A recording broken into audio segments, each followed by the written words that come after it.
ബി.ജെ.പിയുടെ വിലയിരുത്തൽ തന്നെയാണ് കോൺഗ്രസിനും എന്ന് വേണം മനസ്സിലാക്കാൻ. പ്രതിഷ്ഠാ ദിനത്തിൽ അവിടെ പ്രധാനമന്ത്രി പോകുമ്പോൾ ഞങ്ങൾ എങ്ങനെ പോകുമെന്നാണ് രാഹുൽ ഗാന്ധി ചോദിക്കുന്നത്. അതിനു മുൻപെങ്കിലും പോകേണ്ടതുണ്ട് എന്ന് തീരുമാനിച്ച് യു.പിയിലെ പ്രധാനപ്പെട്ട കോൺഗ്രസ് നേതാക്കൾ സരയൂ നദിയിൽ മുങ്ങിയത് നമ്മൾ കണ്ടതാണ്. അല്ലാതെ തന്നെ പ്രതിഷ്ഠാ ചടങ്ങിൽ പങ്കെടുക്കുമെന്ന് വേറെയും കോൺഗ്രസ് നേതാക്കൾ പറഞ്ഞിട്ടുണ്ട്. അപ്പോൾ കോൺഗ്രസിന് ഇക്കാര്യത്തിൽ വ്യത്യസ്തമായ നിലപാടില്ല എന്ന് വേണ്ടേ മനസ്സിലാക്കാൻ. ഈ പ്രാണപ്രതിഷ്ഠാ ദിനത്തിൽ അവിടെ മോദി എത്തുന്നു എന്നതൊഴിച്ചാൽ കോൺഗ്രസിന് ഒരു എതിരഭിപ്രായവുമില്ല ഈ രാമക്ഷേത്ര പ്രതിഷ്ഠാ ദിനത്തെ ഈ രൂപത്തിൽ ആഘോഷിക്കുന്നതിനോട്. നിങ്ങളിപ്പോഴും ബി.ജെ.പിയുടെ അതേ നിലപാട് തന്നെയാണ് കോൺഗ്രസിൻ്റേത് എന്നൊക്കെ പറയുന്നത് ആരെ സഹായിക്കാനാണെന്ന് എനിക്ക് മനസ്സിലാകുന്നില്ല. കോൺഗ്രസ് അതിൻ്റെ ഈ പറയുന്ന അതിൽ പങ്കെടുക്കുന്നില്ല എന്നുള്ള നിലപാട് അറിയിക്കുന്ന പ്രസ്താവനയ്ക്കകത്ത് കാര്യങ്ങൾ കൃത്യമായി വിശദീകരിച്ചിട്ടുണ്ട്. മോഡി RSS ബി.ജെ.പി നടത്തുന്നത് വിശ്വാസത്തിൻ്റെ ദുരുപയോഗമാണ്. അതുതന്നെയാണ് CPM-ഉം പറഞ്ഞിട്ടുള്ളത്. അതിൽ കൂടുതലായോ കുറവായോ ഒന്നും CPM-ന്റെ ലഘുലേഖയിലുമില്ല. പക്ഷേ ശ്രീ വി ആർ CPM-ന്റെ ഒരു നേതാക്കളും ഈ പ്രാണപ്രതിഷ്ഠാ ദിനത്തിലില്ല. ശ്രീ വി ആർ അനുപൂർ, ഞാൻ കോൺഗ്രസിലെ നേതാക്കൾ പറഞ്ഞ കാര്യത്തെയാണ് ചൂണ്ടിക്കാണിച്ചത്. ബി.ജെ.പിയുടെ അതേ നിലപാട് കോൺഗ്രസ് എടുക്കുന്നു എന്ന് തോന്നുന്നത് കൊണ്ടാണ് ആ ചോദ്യം വരുന്നത്.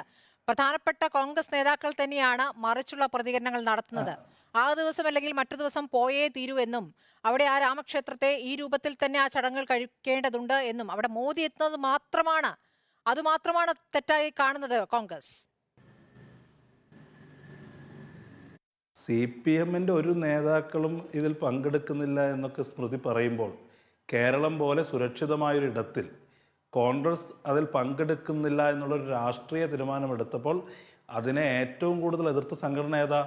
NSS അതിനെ അപലപിച്ചു. കോൺഗ്രസ് പങ്കെടുക്കേണ്ടതുണ്ടെന്ന് പറഞ്ഞു. കോൺഗ്രസിൻ്റെ തീരുമാനം ശരിയല്ല എന്ന് പറഞ്ഞു. NSS എടുത്ത ഒരു നയപരമായ തീരുമാനമാണ്. NSS-ൻ്റെ ജനറൽ സെക്രട്ടറി സുകുമാരൻ നായർ NSS-ൻ്റെ ലെറ്റർ ബില്ലെടുത്ത തീരുമാനം. NSS-ൻ്റെ ഡയറക്ടർ ബോർഡ് അംഗമായ KB ഗണേഷ് കുമാർ ഇപ്പോഴും എതിർത്തിട്ടില്ലല്ലോ. അതിനെ പരസ്യമായി തള്ളി പറഞ്ഞിട്ടില്ലല്ലോ. അദ്ദേഹം പിണറായി വിജയൻ്റെ മന്ത്രിസഭയിൽ ഇപ്പോഴും തുടരുകയല്ലേ. കേരളത്തിൽ പോലും അക്ഷതം സ്വീകരിക്കുന്ന ആളുകളുണ്ട്. ശൈലജ ടീച്ചറുടെ ഭർത്താവ് അക്ഷതം സ്വീകരിച്ചു. കേരളത്തിൽ പോലും ഇതാണ് സ്ഥിതി.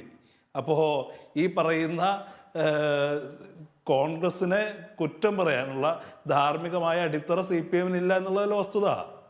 കേരളം പോലെ സുരക്ഷിതമായ ഇടത്തിൽ രാഷ്ട്രീയം കൈകാര്യം ചെയ്യുന്ന CPM-ന് പോലും അതിൻ്റെ ഒരു മന്ത്രിസഭാ അംഗത്തെ ഈ പറയുന്ന രാഷ്ട്രീയ നയപരിപാടിയിൽ ഉറപ്പിച്ചു നിർത്താൻ കഴിയുന്നില്ല. പിന്നെ കോൺഗ്രസിനെ സംബന്ധിച്ച് ഇതിനു മുൻപും ഇതുമായി ബന്ധപ്പെട്ട ചർച്ചകളിൽ ഞാൻ പങ്കെടുത്തിട്ടുണ്ട്. നിങ്ങളോട് തന്നെ ഞാൻ പറഞ്ഞിട്ടുണ്ട്, കോൺഗ്രസ് രാഷ്ട്രീയമായി ഇതിൽ പങ്കെടുക്കുമെന്നുള്ളൊരു തീരുമാനം എടുക്കുമെന്ന് ഞാൻ കരുതുന്നില്ല. ആ തീരുമാനം പ്രഖ്യാപിച്ചു. പക്ഷേ കോൺഗ്രസ്സിലും അതിനോട് വിയോജിപ്പുള്ള ആളുകളുണ്ടായിരിക്കും. പക്ഷേ കോൺഗ്രസിൻ്റെ പൊളിറ്റിക്കലായ ഡിസിഷൻ എന്ന് പറയുന്നത് കോൺഗ്രസ് ഇപ്പോഴത്തെ സാഹചര്യത്തിൽ അതിൽ സാധ്യമായൊരു മികച്ച തീരുമാനം എടുത്തിരിക്കുന്നു.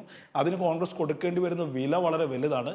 പക്ഷേ കോൺഗ്രസിനെ ഇതിൻ്റെ പേരിൽ പരിഹസിക്കുന്ന, കോൺഗ്രസിന് ഇതിൻ്റെ പേരിൽ നിരന്തരം ഈ പറയുന്ന നിങ്ങളെടുക്കുന്ന നിലപാട് ഇങ്ങനെയല്ലേ എന്നൊക്കെ പറഞ്ഞുകൊണ്ടിരിക്കുന്ന ആളുകൾ ചുരുങ്ങിയത് കേരളത്തിലെങ്കിലും കോൺഗ്രസിനെ പോലെ അത്ര വലിയ ബാധ്യതകളില്ലാത്ത, കോൺഗ്രസിനെ പോലെ വലിയ നഷ്ടങ്ങളൊന്നും സംഭവിക്കാനില്ലാത്ത CPM കേരളത്തിലൊരു ധീരമായ രാഷ്ട്രീയമായ നിലപാട് ഗണേഷ് കുമാറിനോട് NSS-ന് തള്ളിപ്പറയാൻ ആവശ്യപ്പെടുമോ? അല്ലെങ്കിൽ ഈ പറയുന്ന അത് ചോദിക്കാൻ ഒരു CPM പ്രതിനിധിയല്ല. CPM പ്രതിനിധി ഉണ്ടാകുന്ന ഘട്ടത്തിൽ അത് ചോദിക്കാം.